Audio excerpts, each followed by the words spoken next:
Depuis la nuit des temps, les humains scrutent les signes du monde pour tenter de comprendre l'invisible, d'éclairer l'avenir ou d'obtenir des réponses profondes. Aujourd'hui, je vous propose un voyage à travers l'histoire des arts divinatoires, leur origine, leur symbolique, la manière de les utiliser.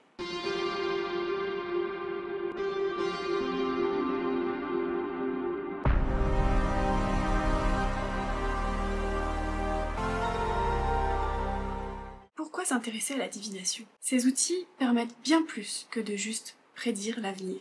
Ils sont avant tout des clés de lecture personnelle, des supports d'introspection, de guidance et de connexion spirituelle. Ils nous aident à écouter attentivement notre intuition, à mieux comprendre une situation, une énergie ou même une étape de notre vie. Attention, la divination ne donne pas des vérités absolues. C'est une invitation à réfléchir, à ressentir et à percevoir. Avant-propos, avant de pratiquer n'importe quel type de divination, n'oubliez pas que l'important est d'avoir un état d'esprit calme, d'être dans un lieu tranquille, de vous ancrer avant de pratiquer parce que c'est vraiment essentiel afin d'être le plus protégé possible. Ça vous évitera également d'être fatigué et ça vous permettra de vous connecter à vos ressentis les plus profonds. Vous pouvez également faire un rituel de purification ou encore plus important, un rituel de protection avant tout type de séance de divination. Il faut que vous soyez dans un environnement énergétiquement sain et que vous-même soyez énergétiquement sain. Je vais aborder plusieurs méthodes de divination. Certaines vont vous tenter, d'autres non. Ne vous dites pas que vous allez devoir vous cantonner à une seule de ces méthodes. Essayez-en plusieurs, voyez ce qui vous parle et ce qui vous parle moins. Mais dans tous les cas, nous allons presque tout aborder aujourd'hui. Et surtout, j'allais oublier, n'oubliez pas que votre intuition, vos ressentis et les paroles de votre cœur sont les choses qui sont primordiales dans les lectures type divination. Parfois vous le saurez en écoutant votre corps, parfois les réponses viendront d'elles-mêmes dans votre esprit sans que vous y ayez réfléchi. D'ailleurs, n'hésite pas, si jamais tu veux une vidéo détaillée de l'une ou l'autre de ces méthodes de divination, de me le dire ensuite en commentaire.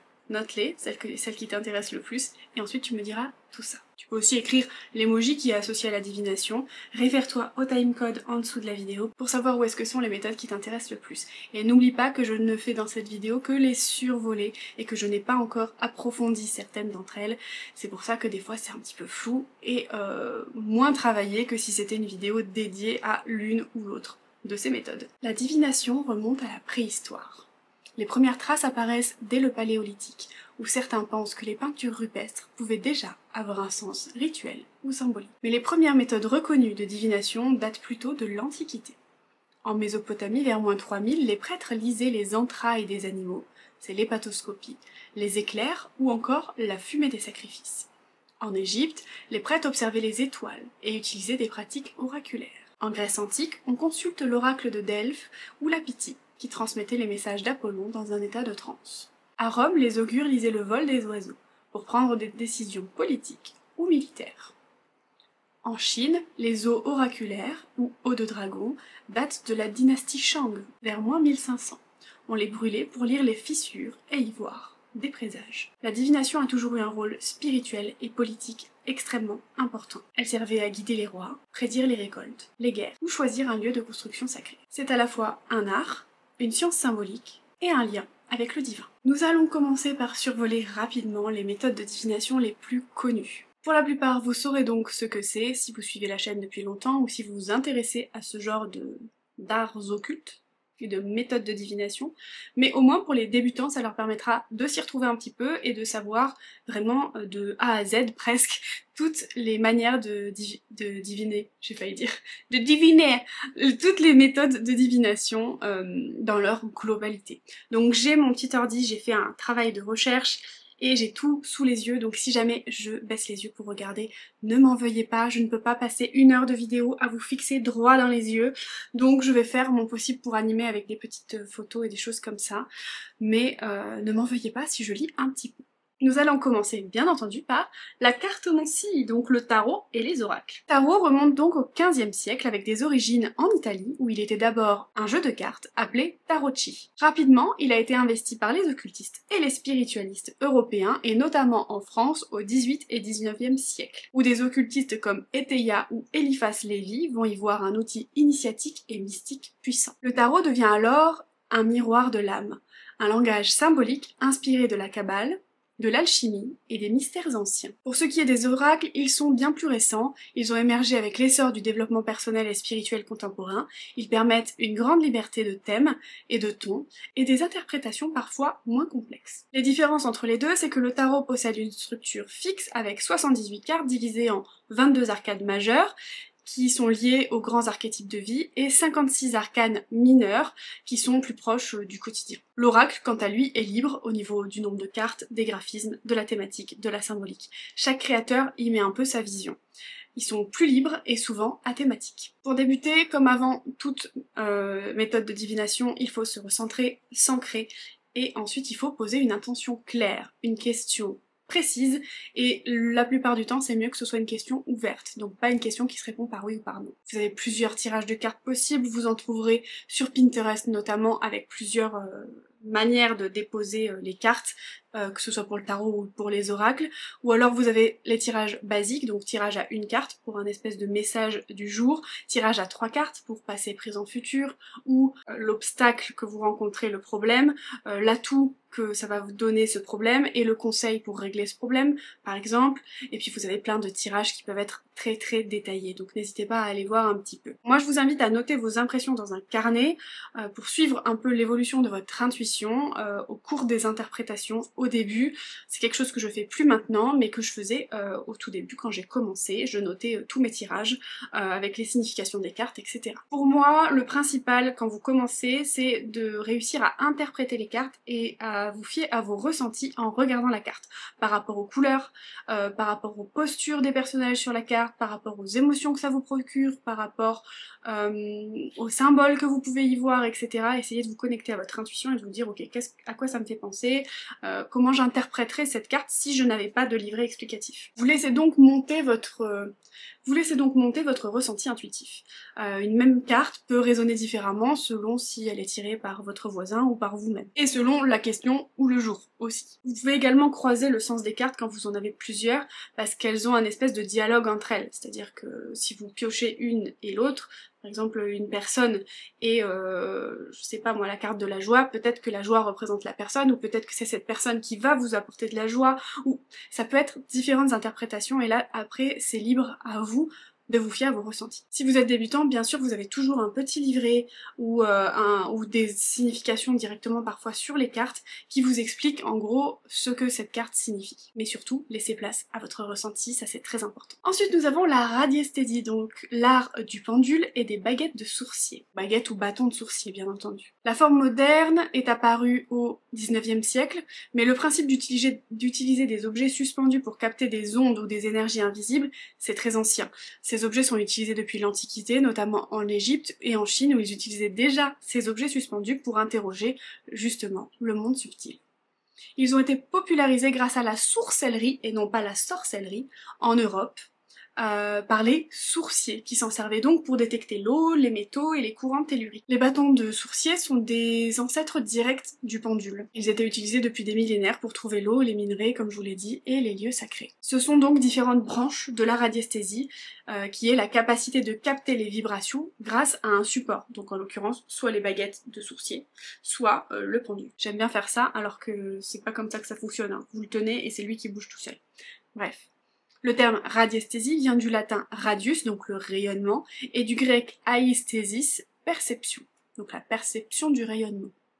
Au fil du temps, la radiesthésie est devenue un outil spirituel, notamment avec le pendule, utilisé pour répondre à des questions, trouver des objets ou des personnes, ressentir des énergies ou faire des choix. Au XXe siècle, des occultistes comme Abbé Bouli et Mermet ont continué à le diffuser dans les cercles ésotériques européens. J'ai très chaud, je vais peut-être m'attacher les cheveux parce que j'ai très chaud. Le pendule répond aux micro-mouvements de ton corps, guidé donc par ton subconscient et par ton canal intuitif. C'est pour cette raison qu'il faut réussir à se détacher de son mental lors de la pratique avec ces objets, parce que sinon tu peux influer inconsciemment ce qui se passe. Il peut répondre à des questions simples, oui, non, peut-être, localiser des objets ou tester l'énergie de lieux ou de produits. Ce qui est très drôle, c'est que par exemple quand vous avez une personne devant vous que vous ne connaissez pas, vous arrivez par vibration en fait à savoir si par exemple elle a des enfants. Et le pendule en fait va répondre avec des micro-mouvements de votre main qui sont absolument invisibles, va répondre par vibration.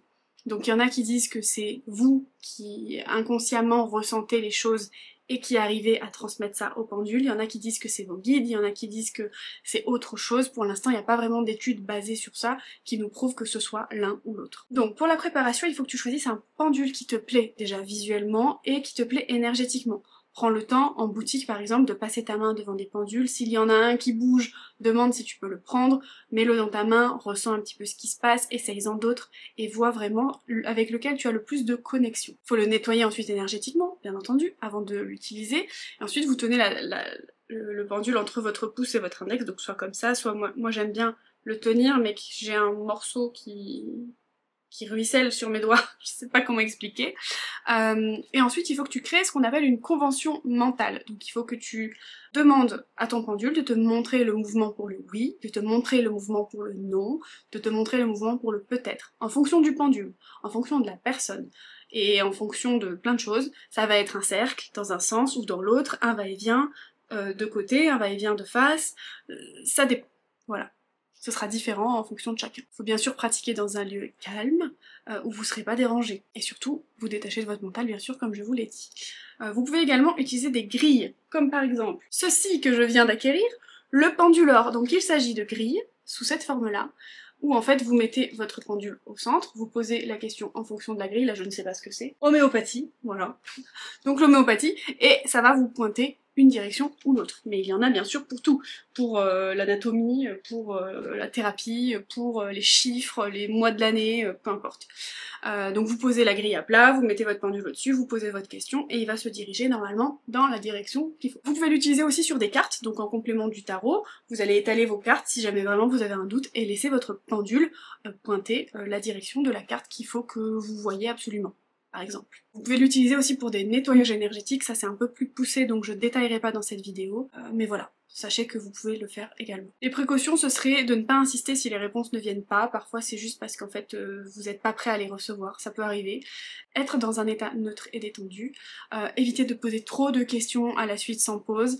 Et ne pas poser des questions trop émotionnelles au début, parce que sinon, votre mental va influencer forcément comment va tourner votre pendule. Méthode suivante, nous avons les runes nordiques. Donc, un peu moins connues que les deux autres, mais quand même, les runes proviennent des anciennes cultures germaniques et nordiques. Il s'agit à l'origine d'un alphabet sacré qui s'appelle le futark.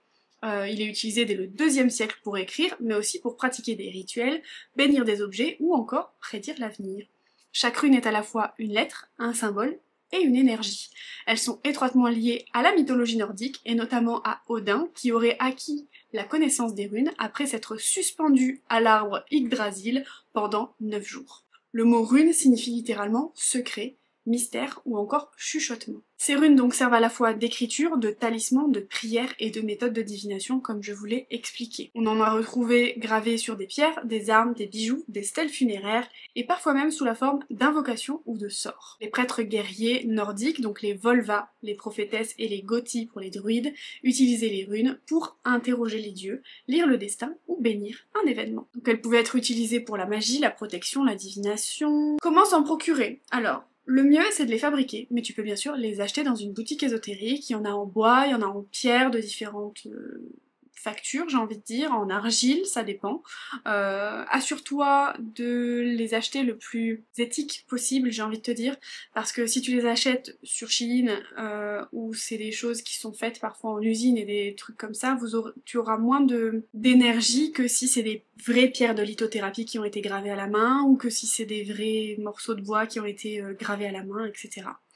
Donc tu peux, comme tu l'as compris, les fabriquer toi-même, sur des rondins de bois, sur des galets, sur de l'argile séchée, des morceaux d'écorce, mais le fait de les faire à la main et toi-même, ça les rend plus puissantes et plus connectées à ton énergie en fait à toi. Après je sais qu'il existe aussi des cartes de runes qui permettent de les apprivoiser un peu, mais voilà. Moi c'est pas quelque chose que je pratique les runes pour l'instant, mais c'est vrai que ça peut être intéressant. Pour les utiliser comme d'habitude, être centré, purifier ton jeu, poser une question ouverte ou avec une intention, étirer une rune ou plusieurs. Tu peux observer sa forme, son nom, son sens, en fonction de si elle est droite, si elle est inversée, si... Il peut y avoir des significations différentes. Ensuite, ce sera libre à toi d'interpréter le message qui t'est donné. Tu peux également les intégrer dans des rituels en déposant la rune de ton choix à côté de toi ou dans ta main lorsque tu fais un rituel en particulier. Tu peux aussi écrire la rune de ton choix sur un papier, la glisser dans ta coque de téléphone, la garder dans ta poche, peu importe, quand tu veux par exemple une intention de protection pour une journée. Celle que pour ma part j'utilise le plus, c'est Algiz, donc c'est celle qui fait une espèce de forme comme ça, je vais essayer de vous la mettre. Donc c'est bouclier, intuition et guidance divine, donc moi je l'utilise plutôt pour la protection. Ensuite tu as Féou pour la richesse matérielle, le début d'un projet, Ourouz pour la force, la vitalité et le passage à l'action, Ansouz pour la communication et les messages et le lien spirituel, Redo pour le voyage, la transition et le mouvement, mais il y en a plein d'autres. Pour la lecture, tu peux lire une rune pour l'énergie du moment ou le message central, 3 runes, passé, présent, futur, de la même manière que pour le tarot, ou situation, obstacle, conseil, pareil que pour le tarot. Tu peux les combiner avec le tarot, avec des rituels de protection, de manifestation, etc. Alors attention, ceux qui pratiquent les runes disent que souvent c'est des énergies qui sont très puissantes, très directes et parfois un peu brutales, c'est-à-dire que les runes, ils y vont pas par 4 chemins, c'est pas comme un oracle tout doux, tout gentil qui des fois va te dire les choses un peu de manière détournée, ça va être très cash.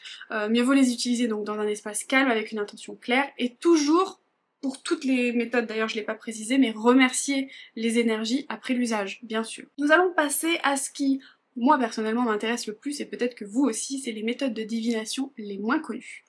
Donc nous avons tout d'abord la catoptromancie et la cristallomancie. La catoptromancie, c'est la divination par le miroir, et la cristallomancie, la divination par les boules de cristal. Donc divination par le miroir, souvent noir, ça remonte à la Grèce et à la Rome antique, elle était utilisée dans les temples pour obtenir des visions dans des bassins réfléchissants. Au Moyen-Âge, elle fut redoutée et parfois même interdite. Ça vous dit pas quelque chose? J'ai fait une vidéo, je crois, sur les choses interdites. La cristallomancie, par contre, quant à elle, s'est surtout développée à partir de la Renaissance, notamment dans les cercles occultes. La boule de cristal, souvent en quartz ou en verre, est devenue un fort symbole de voyance qu'on voit un petit peu partout. Ces deux pratiques ont des similitudes, elles utilisent un support réfléchissant ou transparent pour induire des visions. Elles permettent de recevoir ces messages en étant dans un état méditatif presque trans, mais j'aime pas utiliser le mot trans parce que ça fait très peur. C'est une espèce de transe légère, on va dire, entre la méditation et l'hypnose, un peu, si vous voulez. Le regard est central, on n'observe pas activement, mais on laisse les images venir à soi, et le ressenti, les idées qui viennent spontanément, sans réfléchir, sont tout aussi importants. Bien sûr, il ne faut pas être dans le mental comme avec le pendule, car si vous réfléchissez, c'est votre mental qui va prendre le dessus, et qui vous enverra des idées comme ça, et qui va vous couper un peu de votre intuition et de vos ressentis. Il est recommandé de laisser un regard donc doux, presque flou, sans fixer intensément. On peut adopter un regard périphérique ou légèrement décalé, et même laisser ses yeux se poser doucement sur différentes zones de la surface. Le regard doit être détendu, comme dans un état de rêverie. Donc ne vous fixez pas en faisant exprès que vos yeux soient flous, comme certains y arrivent, moi je sais que j'y arrive, d'autres non, mais voilà, ne vous fixez pas vraiment... fixé, mais soyez plus libre dans votre regard. Je sais pas si ça fait beaucoup de sens. Toujours dans un espace calme, lumière tamisée, encens si vous le souhaitez, silence ou alors de la musique douce.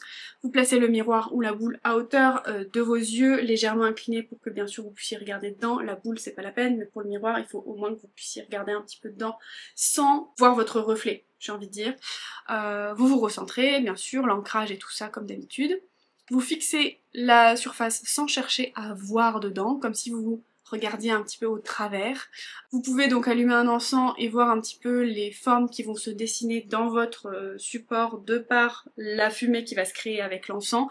Après pour la divination de la fumée de l'encens, on le verra un petit peu plus tard, mais ça existe aussi. Les visions peuvent vous apparaître sous forme de couleurs. Même si votre support est noir ou transparent, ça peut vous apparaître sous forme de couleur, sous forme de brouillard ou de halo lumineux, sous forme de visage, de symboles, de paysages, d'animaux, de mots, carrément. Alors ça je l'ai pas encore fait parce que je n'ai pas de boule de cristal, mais je suis très intriguée par cette méthode là, et ça me permettrait peut-être d'arriver à me concentrer sur des trucs, bref. chose à part. Donc j'ai noté ne pas forcer l'analyse immédiate, noter les éléments dans un carnet, croiser avec son intuition et d'autres outils, donc l'oracle, pendule, etc. Une vision peut être symbolique, par exemple un serpent ça peut être une transformation, comme un serpent ça peut être le mal, ça va dépendre aussi de ce que vous ressentez.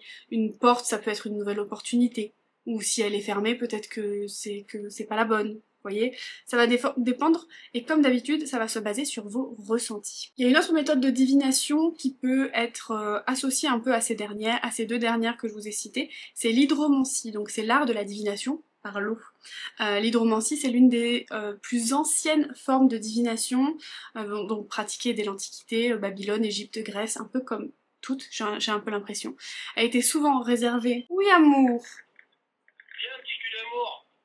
Quoi? Viens au portail, il est 45. Ah oui, j'ai pas vu, j'avais mis un rappel, mais il a pas sonné. Oh là là, allez. Oui, j'arrive. Petit changement de cadre, de coupe et également de tête parce que on est quelques heures plus tard.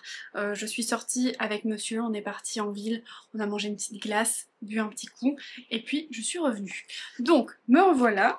J'étais donc en train de parler de l'hydromancie. L'hydromancie, c'est l'une des formes les plus anciennes de divination. Comme je vous l'ai dit, ça a un rapport avec les deux précédentes parce qu'on se sert de l'eau en fait, des surfaces de l'eau, donc on peut le faire sur des miroirs également. Donc l'hydromancie, ça vient du grec hydor qui signifie eau et de manteia qui signifie divination, donc divination par l'eau.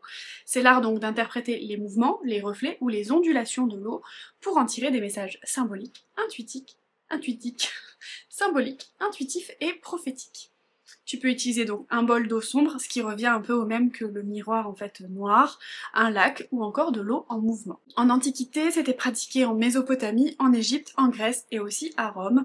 On la retrouve aussi en Chine dans certaines traditions chamaniques. Au Moyen-Âge, souvent associée à la magie ou à la sorcellerie, certaines pratiques étaient interdites par l'Église. Lors de la Renaissance, l'hydromancie revient dans les cercles ésotériques européens aux côtés des autres arts divinatoires. Donc on utilise l'eau, comme je vous l'ai expliqué, comme un espèce de miroir spirituel.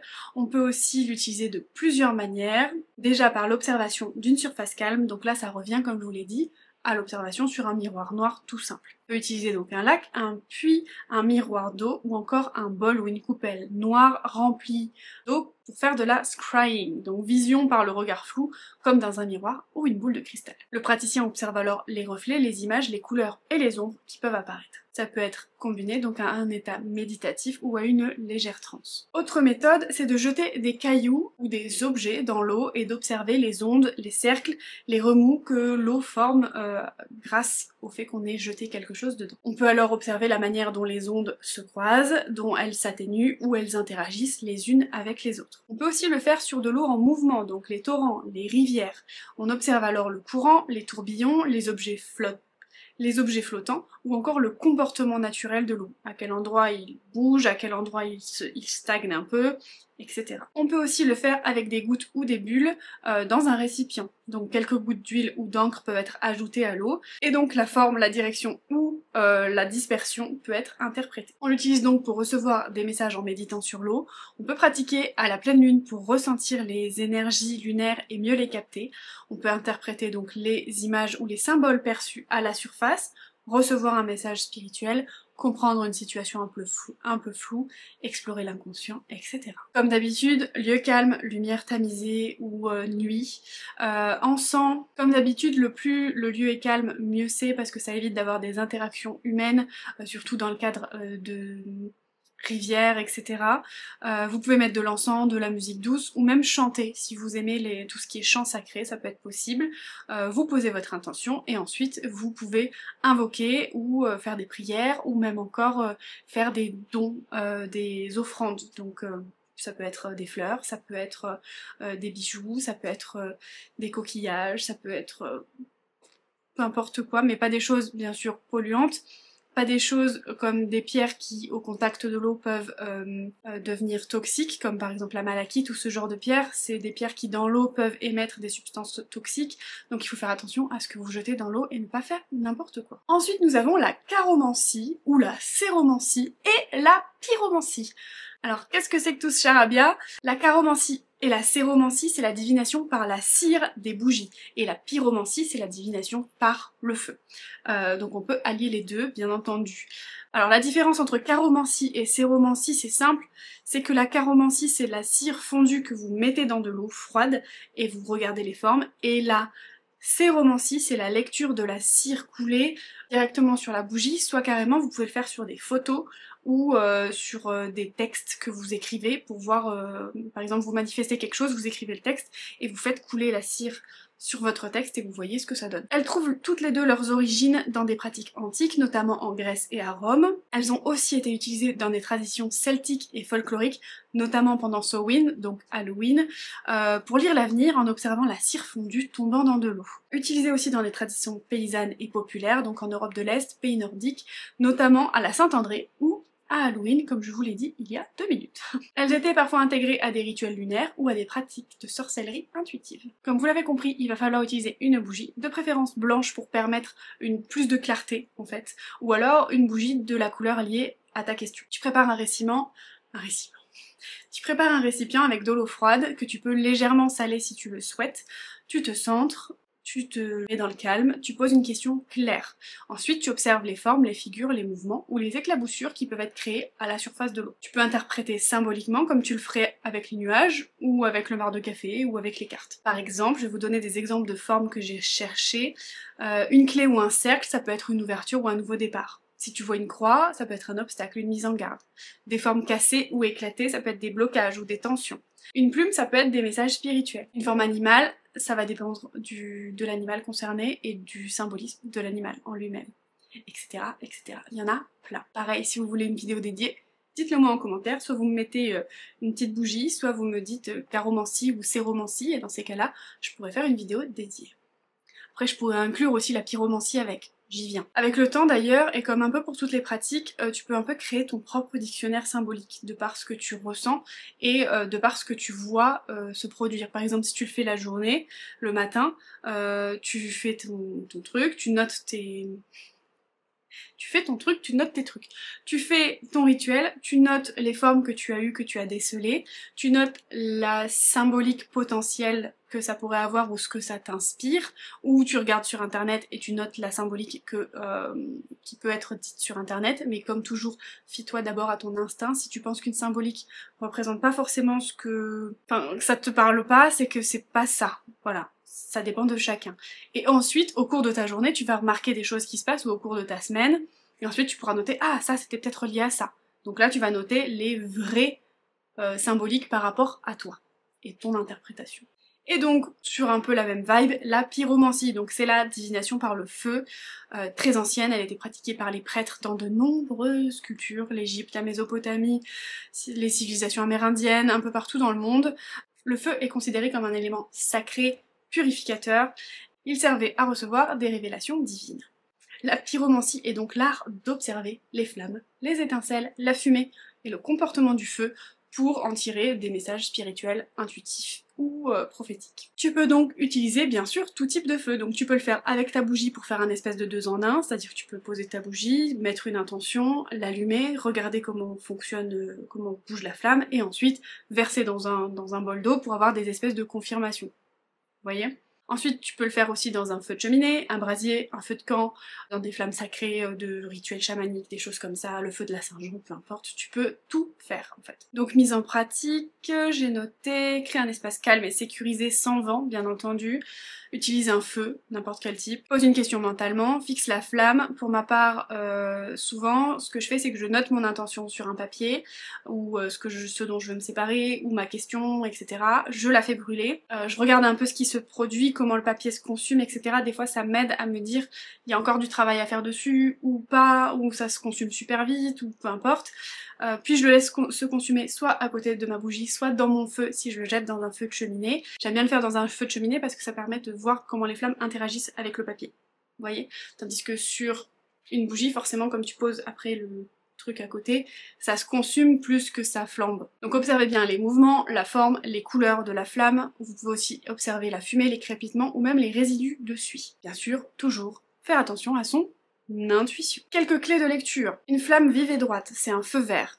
donc ça veut dire oui, c'est une énergie claire. Si vous avez posé une question qui se répond par oui ou par non, flamme vive, toute droite, c'est oui. Une flamme stable, qui bouge pas trop, donc c'est plus de la protection, voilà.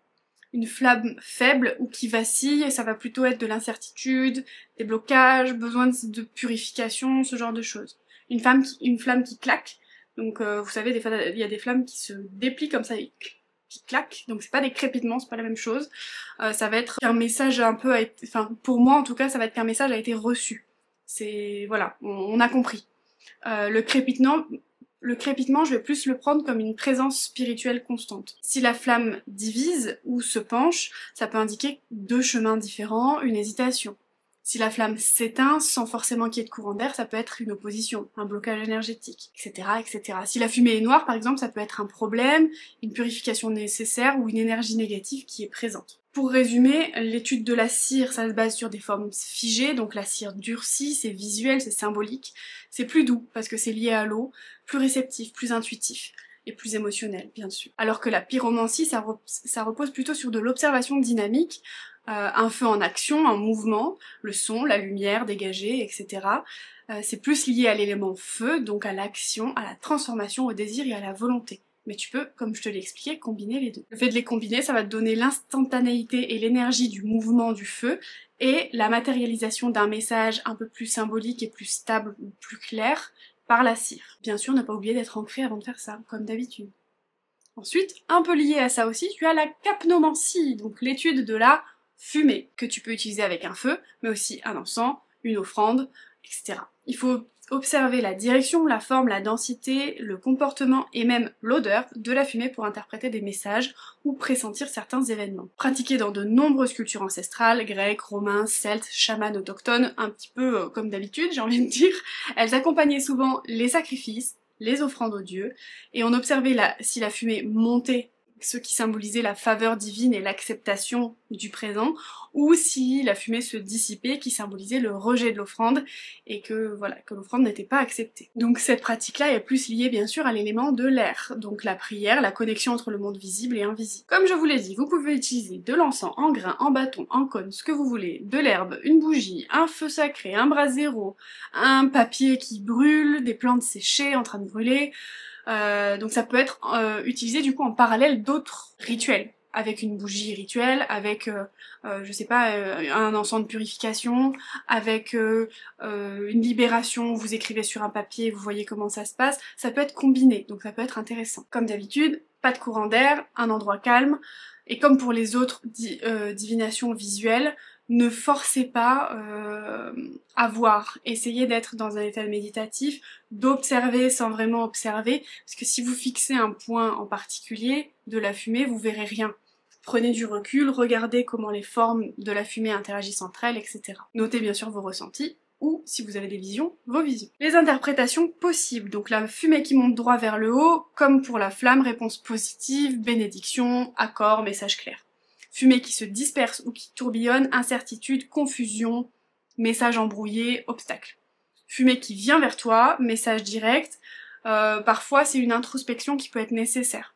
La fumée qui s'éloigne, c'est une situation extérieure ou une forte influence d'autrui. Après, si vous voyez des visages, des symboles, des formes, à vous de voir en fonction de l'interprétation. Si la fumée est noire ou alors elle descend parce qu'elle est lourde, c'est peut-être parce qu'il y a un blocage énergétique, une présence qui est dense, une émotion forte ou un obstacle. Si la fumée par contre est plus claire et plus légère, c'est de la fluidité, la clarté, une guidance plus douce. Maintenant nous allons aborder une divination que tout le monde a déjà fait, sans même le savoir, mais je mets ma main presque à couper que toi qui regardes cette vidéo, tu l'as déjà fait sans savoir ce que tu faisais, c'est l'aéromancie. Et l'aéromancie, qu'est-ce que c'est?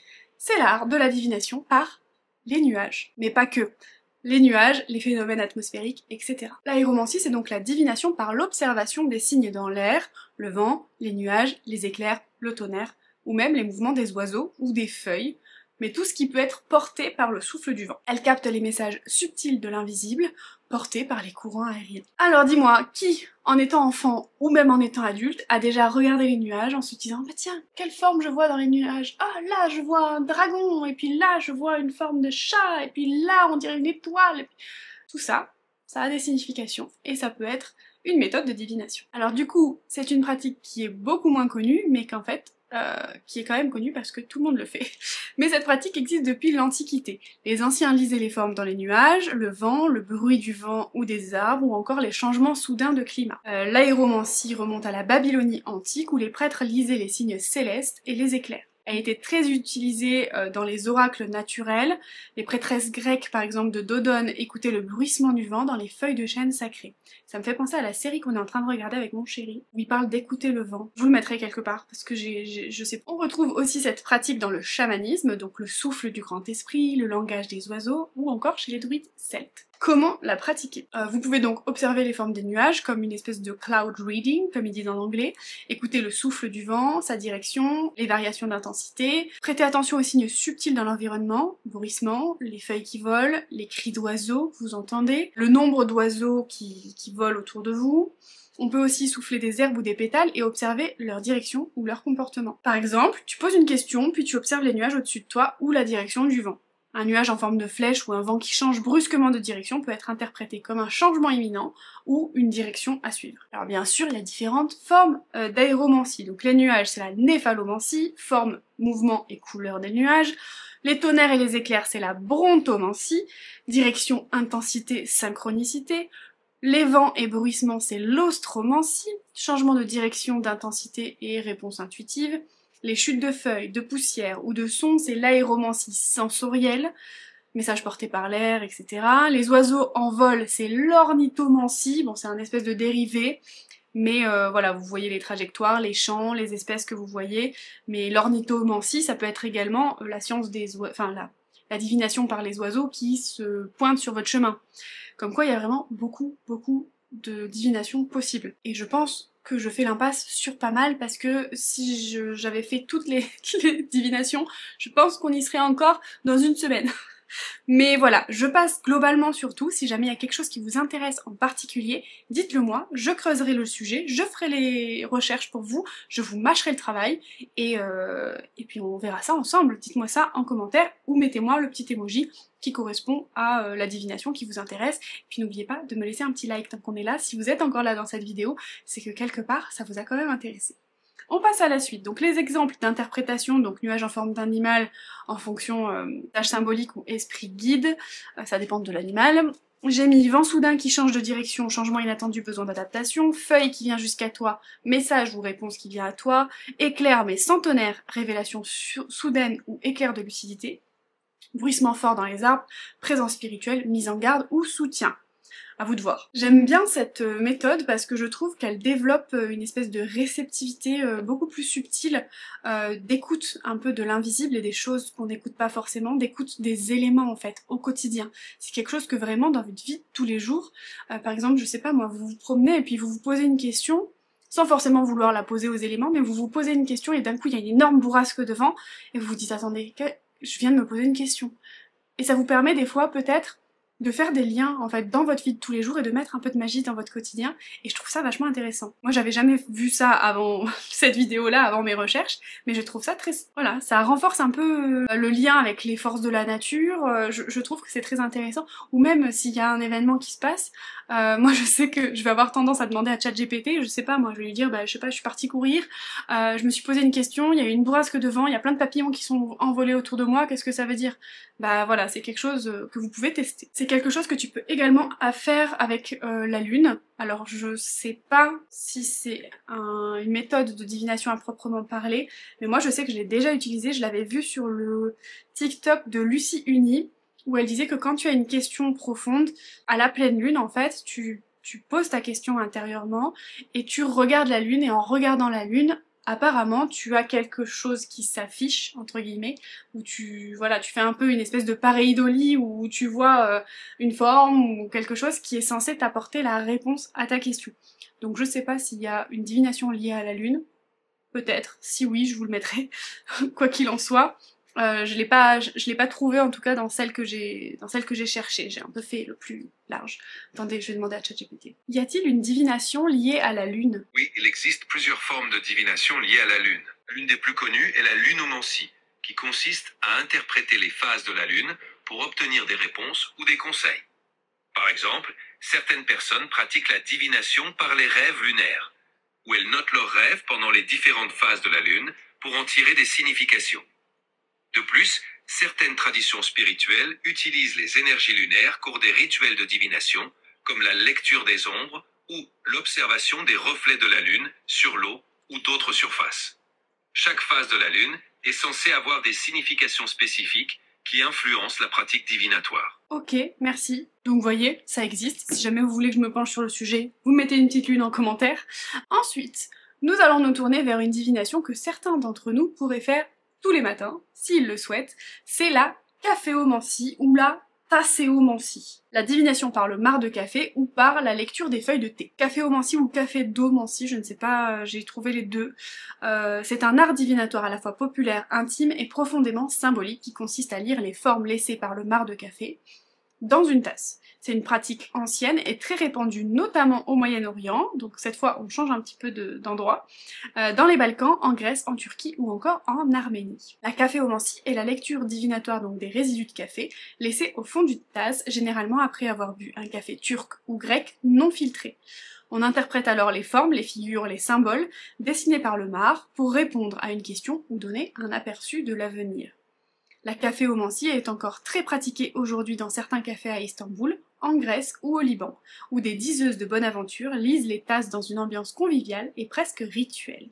Elle est souvent liée à la sororité, la transmission féminine et la connexion intuitive. Donc c'est né à peu près au XVIIe siècle avec l'essor du café au Moyen-Orient, très présente donc dans les traditions ottomanes, arméniennes, arabes, puis transmise en Europe via les Balkans. Souvent transmise oralement dans les familles de génération en génération. Donc il faut une tasse à café, donc à fond blanc de préférence, du café moulu très fin préparé à l'ancienne non filtré, et bien sûr un moment calme, une intention claire et une soucoupe. Important. Donc tu prépares ton café, tu bois lentement en réfléchissant intentionnellement à ta question. Tu laisses un petit peu de marc au fond, tu retournes la tasse sur la soucoupe. On dit souvent qu'on retourne le destin. Tu laisses poser quelques minutes et parfois tu peux la couvrir. Il la couvre pour emprisonner les images. Ensuite, tu redresses doucement la tasse et tu observes les motifs à l'intérieur. T'interprètes selon ton intuition ou un lexique symbolique. Par exemple, moi j'ai noté quelque chose de fréquent, donc le cœur ça symbolise l'amour, la romance, etc. Le serpent ça peut être la trahison et la méfiance ou encore la transformation. L'arbre ça peut être la croissance ou la famille. Le chemin, donc si ça trace un espèce de chemin, ça peut être un voyage, une transition ou un changement. Oiseau, ça peut être un message. Une main, ça peut être un soutien ou une collaboration. Voilà, il y a plein de... Oh mon mamou. Viens mon cœur. Désolée. Le sens peut changer aussi selon l'endroit où c'est dans la tasse, donc j'ai mis proche du bord, c'est dans un futur proche, au milieu c'est plus la situation actuelle, et au fond de la tasse, c'est des événements profonds ou lointains. Au risque de me répéter, je vais faire de la martothérapie, mais je préfère parce que si vous vous attardez que sur une seule des divinations, c'est mieux, parce que via le timecode vous pouvez aller voir une seule des divinations ou l'autre, mais être détendu, être calme, être dans un environnement posé, se servir de son intuition, et puis être ancré avant de pratiquer. Utilise donc ton intuition personnelle, tu peux prendre des photos ou dessiner les formes après pour t'en souvenir, dans un carnet toujours. Tu peux le faire pour toi et tu peux le faire aussi pour quelqu'un d'autre. Par exemple, petit rituel à tester, tu peux le faire le matin d'une nouvelle lune, tu te fais ton café un peu rituel entre guillemets, tu poses une question importante pour le mois à venir, tu bois lentement, tu retournes ta tasse, et ensuite tu observes les formes et t'écris ce que tu ressens et ce que tu interprètes. Tu remercies bien sûr l'esprit du café, tes guides, peu importe. Après ça peut être un rendez-vous spirituel régulier, tu peux le faire tous les jours, comme tu peux le faire une fois par mois. Peu importe, ça c'est libre à toi, mais quoi qu'il en soit, comme pour toutes les méthodes de divination, n'oublie pas de remercier les énergies. Ensuite, nous avons la chiromancie. La chiromancie, donc c'est la lecture des lignes de la main, comme les vraies diseuses de bonne aventure. C'est très vieux, ça date de plus de 5000 ans. Ce serait né en Inde, puis transmis en Chine, en Égypte et en Grèce. Et enfin en Europe. Très pratiquée dans les traditions roms, ésotériques occidentales, elle fait partie intégrante de la mantique traditionnelle. Main gauche ou main droite? Il existe plusieurs écoles, mais le plus courant c'est la main dominante. Donc souvent c'est la main droite, mais si ta main dominante c'est l'autre, c'est l'inversé. Main dominante, le présent, la personnalité consciente et les actions concrètes. Main non dominante, potentiel inné, inconscient et ce que l'âme porte en elle. Donc on lit souvent les deux mains pour voir l'évolution du chemin de vie, ce qui est inscrit au départ et ce qui a été accompli ou modifié. Je vais pas tout détailler parce que c'est très long, il y a beaucoup de choses, j'ai mis beaucoup d'informations, donc je vais un peu... Tu as donc la ligne de cœur, de tête, de vie et parfois de destinée, elle est pas présente chez tout le monde. Donc cœur c'est vie affective, émotion, ligne de tête c'est l'intellect, l'esprit analytique et l'intuition, la manière de penser, ligne de vie, énergie vitale, enracinement, santé globale, événement marquant, ligne de destinée qui n'est pas toujours présent, peut représenter le chemin de vie, la destinée, la carrière et les influences extérieures. Ensuite, tu as différentes choses en fonction des différents monts. Le mont de Vénus qui est là à la base du pouce, en plus tu as le nom de Mars, le mont de Lune, etc., etc. En fonction de chacun, il y a des significations différentes. Ensuite, tu as les formes de la main et des doigts en elles-mêmes. Donc après, ça dépend de chaque main. Et apparemment, la main peut signifier les éléments et les traits de personnalité. Par exemple, si tu as une main carrée et solide, tu es lié à l'élément terre, pratique, stable, fiable et le sens du concret. Longue et fine, tu es lié à l'élément air, intellectuel, communicatif, nerveux. Large et souple, tu es lié à l'élément eau, émotif, sensible et intuitif.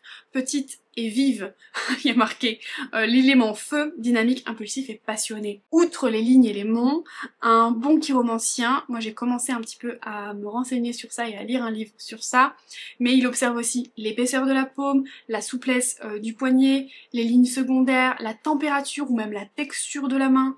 Voilà, ça va révéler énormément de choses, la lecture en fait de la main complète par un professionnel en fait qui sait lire correctement les lignes de la main. Je trouve ça très très très intéressant et je me suis acheté des bouquins sur le sujet. Comme d'habitude, un moment calme, tu peux prendre ta main non dominante et l'observer à la lumière d'une bougie par exemple. Laisse ton intuition te guider, regarde un petit peu quelle ligne ressortent le plus, quel mot est le plus bombé, tu notes ce que tu ressens, ce que tu vois, et tu peux voilà comparer après avec ce que tu trouves sur internet.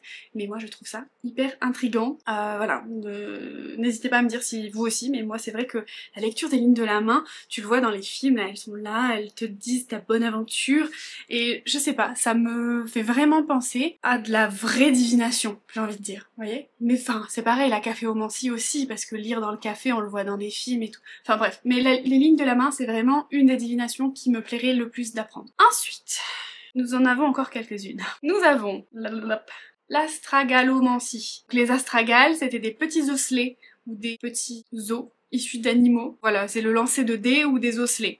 Ça peut être marqué de symboles ou de chiffres. Chaque face ou résultat a une signification. Ça fait un peu penser aux runes, mais voilà, c'est un peu moins... Enfin, je sais pas comment dire, mais c'est pas comme les runes. Mais ça y fait penser. Voilà, donc il y a les dés également, en fonction de la face du dé, ça va vous dire une chose ou une autre. Voilà, ça peut être intéressant. Ensuite on a l'astéromancie, je passe un peu plus sur celles-là parce qu'elles sont moins connues, et si vous voulez que je les détaille, j'en ferai une vidéo plus poussée, j'ai envie de dire. Donc l'astéromancie, c'est globalement la forme ancienne de l'astrologie, centrée sur l'observation directe des étoiles, des constellations, sans forcément recourir aux calculs complexes, mais plus intuitifs en fait. Observation du ciel nocturne, chaque constellation ou étoile perçue devient un symbole ou une réponse. Elle peut aussi se pratiquer en méditation ou en rêve en recevant un message d'une étoile. Ensuite, bien sûr, on a l'oniromancie que j'utilise beaucoup, c'est la divination par les rêves. Moi, je note tous mes rêves, j'adore faire ça. L'oniromancie, c'est pratiqué depuis la nuit des temps. En Égypte ancienne, les rêves étaient perçus comme des messages divins, souvent interprétés par les prêtres. En Grèce antique, les rêves étaient consultés dans les temples d'Asclépios, dieu de la guérison. Les malades s'y rendaient pour pratiquer l'incubation des rêves.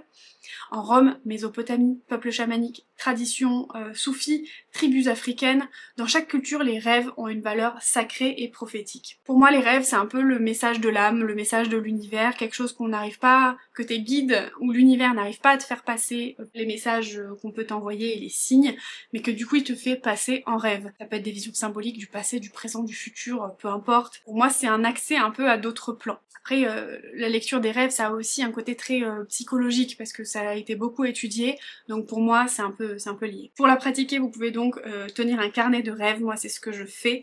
J'ai un carnet de rêves.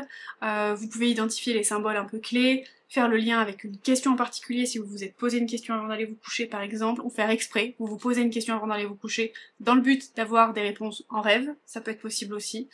Vous pouvez mettre une améthyste à côté de votre lit si vous le souhaitez, pour allier la lithothérapie avec. En général, moi quand je pose des questions avant d'aller me coucher, je n'ai pas de rêve la nuit où je pose des questions, donc au final, est-ce que ça marche vraiment ? Je pense que ça dépend des gens. C'est vrai que je rêve pas énormément, et quand je rêve, c'est des rêves un peu tirés par les cheveux. Mais quoi qu'il en soit, des fois j'essaye. Je pose des questions et j'essaye de dormir, et des fois j'ai des rêves, des fois j'en ai pas, mais la plupart du temps, j'en ai pas. Quoi qu'il en soit, quand j'ai un rêve, souvent il m'arrive de faire un vocal à ChatGPT, raconter mon rêve et demander la signification, et en fait je me rendors après. Parce qu'au moins ça me permet de pas oublier mon rêve, je lui dis tout de suite, je lui dicte tout de suite, comme ça je sais qu'il l'a noté, lui il va me donner un peu des pistes, et ensuite je vais regarder dans mon dictionnaire des rêves, parce que j'ai un dictionnaire des rêves à la maison, qui va me permettre de savoir en fait quelles sont les significations principales que j'ai eues dans mon rêve. Voilà, donc en gros ChatGPT il dégrossit un peu, mais c'est très intéressant hein, parce que ChatGPT il connaît tout, hein. Franchement c'est très intéressant. Je vous le conseille, fortement. Vous pouvez aussi provoquer des rêves lucides, mais ça c'est encore autre chose. Bon, du coup je vais finir par la dernière, bon c'est pas la dernière parce qu'il y en a plein d'autres comme je vous l'ai dit, mais la dernière méthode de divination dont je voulais vous parler, celle qui m'a beaucoup intriguée aussi, c'est la nécromancie, la divination par les morts. Tout à fait. Ça vient du grec, donc nécros qui signifie mort et manteia qui signifie divination. Elle est présente dans toutes les grandes civilisations avec des pratiques diverses. En antiquité grecque, les nécromans entraient dans les lieux sacrés, appelés nécromanteion, pour invoquer les esprits. Voilà, le plus connu se trouvait à Éphire. Ensuite, dans la Rome antique, la pratique était souvent liée à la magie noire. En Égypte ancienne, les prêtres nécromans lisaient dans les eaux ou entraient en contact avec les défunts via des rituels. Il y a un chat, c'est pour ça que je fais ces moves-là. Il y a mon cucu d'amour. Bonjour. Alors dans l'Égypte ancienne, les prêtres nécromans lisaient dans les eaux ou entraient en contact avec les défunts via des rituels très codifiés. J'ai eu du mal à parler. Au Moyen-Âge et à la Renaissance, fortement diabolisé et associé bien entendu à la sorcellerie, mais bon, ça persistait un petit peu chez les occultistes. Dans les traditions vaudou, chamaniques et celtiques, c'était la communication avec les ancêtres, pour obtenir protection, sagesse ou information. La nécromancie, c'est donc l'art d'entrer en contact avec les esprits des défunts afin d'obtenir des réponses ou des prédictions, des conseils spirituels, des révélations sur le passé ou le futur, ou encore sur des mystères cachés, et parfois des aides dans certains rituels. Mais bon, c'est plus rare et c'est assez controversé parce que demander de l'aide à un défunt, en fonction de quel défunt tu contactes, si tu penses que tu contactes un défunt que t'aimes bien, genre quelqu'un de ta famille qui est décédé et qu'au final tu contactes pas le bon, et que... voilà. C'est moyen. Les méthodes traditionnelles, donc c'est les invocations dans un lieu sacré ou liminal, donc là, dans les cimetières, les cavernes, les carrefours, etc. Utilisation des objets liés aux défunts, ossements, cheveux, vêtements ou des bijoux qui lui ont appartenu. Il y a eu des transes induites par des chants, de l'encens, des jeûnes ou encore des drogues, des offrandes ou rituels spécifiques pour appeler l'esprit, comme par exemple dans le vaudou, mais les versions modernes sont plus douces. Donc la médiumnité et le spiritisme, messages perçus par canalisation comme certains médiums, l'écriture automatique ou les rêves, l'utilisation de supports, bougies noires, miroirs noirs, oracle des défunts, cartes spécifiques, rituels d'hommage aux ancêtres, autels, prières, tirage guidé. Alors faites attention parce que la nécromancie c'est vraiment pas un jeu, ça demande beaucoup de respect, de la protection énergétique, d'être ancré, vraiment très ancré, et une intention la plus pure possible. Ne contacte pas les défunts comme ça. Voilà, il faut vraiment être sain, spirituellement sain dans son corps et être ancré vraiment, c'est très très très très important parce que on se connecte pas comme ça à l'invisible, ça marche pas comme ça. Voilà, je vous mets en garde vraiment parce que cette pratique, c'est pas forcément maléfique, attention, voilà, il y a des mythes aussi à déconstruire, c'est pas forcément maléfique, c'est un art sacré de connexion avec des ancêtres ou avec des personnes décédées. Voilà, c'est pas du spiritisme de foi, c'est beaucoup plus introspectif, beaucoup plus visionnaire, j'ai envie de dire des fois. Je sais que moi pour Samhain par exemple, l'année dernière ou celle d'avant, je ne sais plus, la nuit, j'avais utilisé une photo de ma grand-mère qui est décédée il y a 3 ans maintenant je crois. Oh, ça fait 3 ans déjà. Bref, j'avais utilisé une photo de ma grand-mère, j'avais utilisé une bougie noire, j'avais mis un petit encens. Vous pouvez utiliser un cristal de labradorite pour vous protéger en plus de votre protection, parce que là c'est très important de faire un rituel de protection avant. Donc moi voilà, j'ai une labradorite là, mais j'avais mis aussi obsidienne noire ou quartz fumé, je sais plus ce que j'avais mis autour. Vous pouvez créer un espèce de petit autel de votre ancêtre, vous allumez l'encens et la bougie, ou la bougie avec de l'intention en disant: j'ouvre cet espace dans la paix, le respect, que seul un esprit de lumière bienveillant se présente. Vous pouvez dire le nom de votre défunt, que seul l'esprit bienveillant de se présente. Voilà, vous pouvez un peu agrémenter, vous fermez les yeux, vous posez les mains sur votre cœur. Vous pouvez ressentir la présence de cette personne, la visualiser dans votre tête, l'entendre rire si vous vous souvenez de son rire.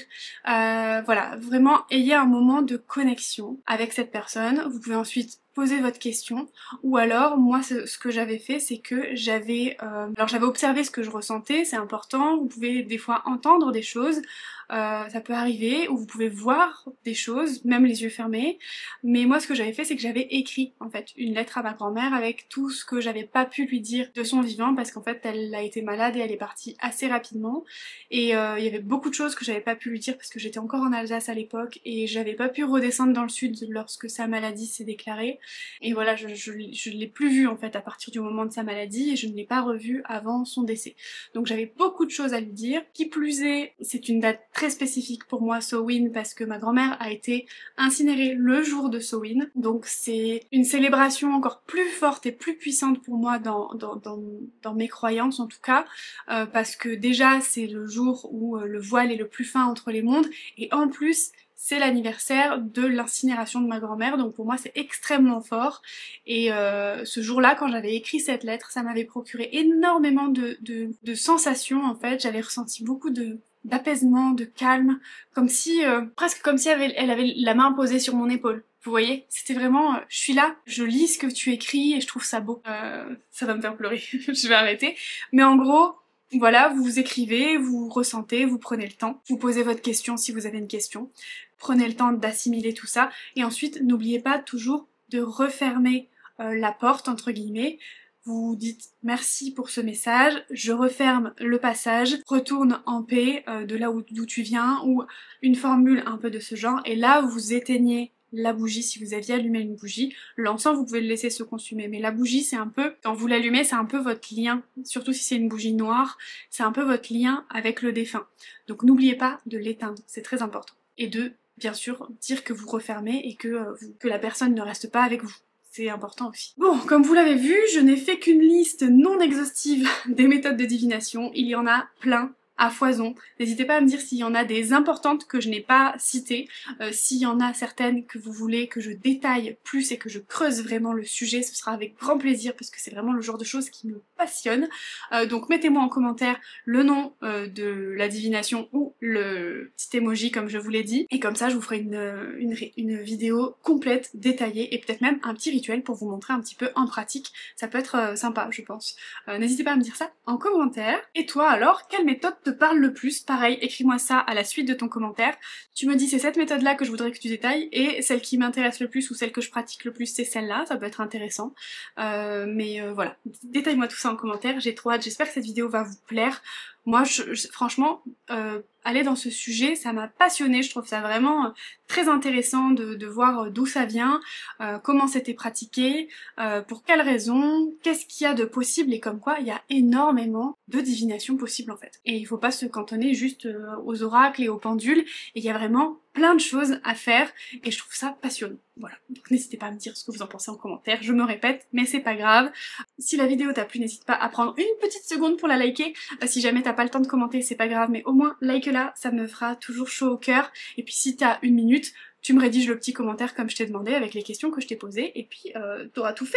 À moins que tu sois pas abonné, dans ces cas-là, abonne-toi, active la cloche, et puis tu recevras les notifications de mes prochaines vidéos. Voilà, je suis très contente de cette vidéo, j'ai beaucoup apprécié la tournée, j'espère qu'elle vous plaît. Merci infiniment pour votre visionnage, et puis je vous laisse, je vous fais des bisous, et je vous dis à la prochaine. Ciao!